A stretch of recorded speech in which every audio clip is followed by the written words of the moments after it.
Guys, it's Tahira, and today I'm doing a video all about my favorite YA friendships. As much as I like a good romance in a novel, I am a sucker for a good friendship. I think friendships are so much more important at times than a romantic partner could ever be because they are literally your rock.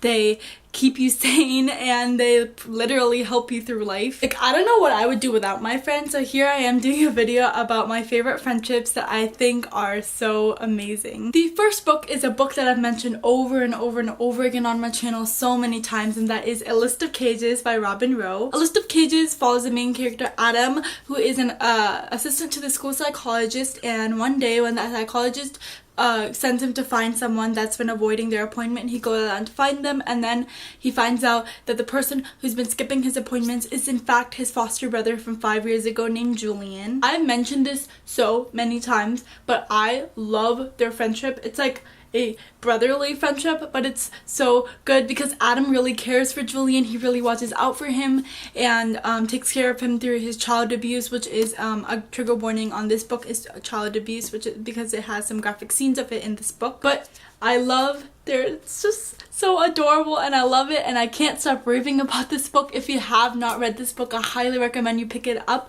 I was so surprised when I read it, and it's become one of my favorite books and I love it so much, especially because of its friendship. The next book is known for having friendship, and that is Truth Witch by Susan Dennard. I don't know how to pronounce her name. Truth Witch is about a land of witches, and it's about mainly about the friendship of Sophia, who is a truth witch, which means she can discern a truth from a lie, and her best friend Isolde, I don't know how to pronounce that name either, but Isolde is a thread witch, which means she can see the ties around her and how everyone connects to each other. One of the main things I loved about this book was the friendship, because before this I hadn't really read any book that had like a friendship as a key part of the story, and this book had it and I loved it before it. I was kind of getting tired of a romantic partner getting the spotlight in YA, but because I know that friendships are just as important, if not more. But that is why I love Truth Witch, and if you haven't read it, I highly recommend you read it because it's really good, and I can't wait for the next few books in the series. The next book is the one I literally thought of right before I started filming this video,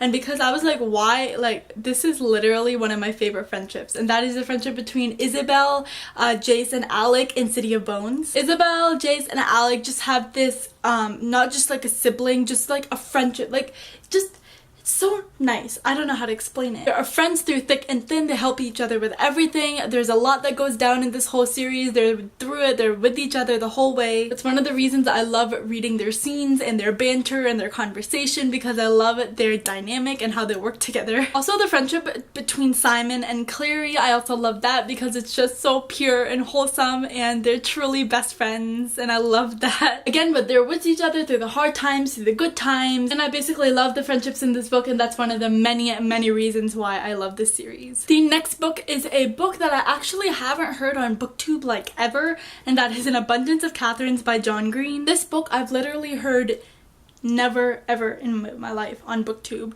and I don't know why, because I think this is an underrated John Green book. It's definitely not as popular as Looking for Alaska and The Fault in Our Stars, and I read both of those and I really enjoyed those, but I think this is like not as amazing, but I think it's a unique story in itself. And I love the friendship between Colin and Hassan in this book because they just banter and it's a lot of conversation between them, and I love their dynamic. If you are a John Green fan but you haven't read this book, I can understand why, because it's not as, I don't know, spectacular and out there, I think, as Looking for Alaska or The Fault in Our Stars, but I think it's a story worth reading. It's very nerdy, like literally throughout the book, if I can find it. They're like equations and graphs and just like fun little things like that, and a lot of footnotes. Basically, the main character is trying to find an equation for love and whether two people will work out, and so he draws a bunch of graphs to figure that out, which has nothing to do with this video. This video is about friendship. But anyway, yeah, one of the reasons I like this book a lot is because of the friendship between the two main characters. The last book on this list is actually not a friendship between two people, but it's rather between 6 people, and that is Six of Crows by Leigh Bardugo. I had to include this book in this video. I love their group, their misfit weird group so much. I love Leigh Bardugo's writing, and this is one of my favorite books, and Stained Pages, it's just a beautiful book. The cover is gorgeous, and the friendship is just great. I think the group worked together really well, and I think that's what makes this book really great, is their dynamic and how they work together. It's one of the reasons I love this book, is the 6 of them. They make a great team and they pull off impossible heists together. But yeah, that is all my favorite YA friendships. Let me know down below what are some of your favorite YA friendships, as I would love to know. But that is it for this video. I hope you enjoyed, and I'll see you next time. Bye!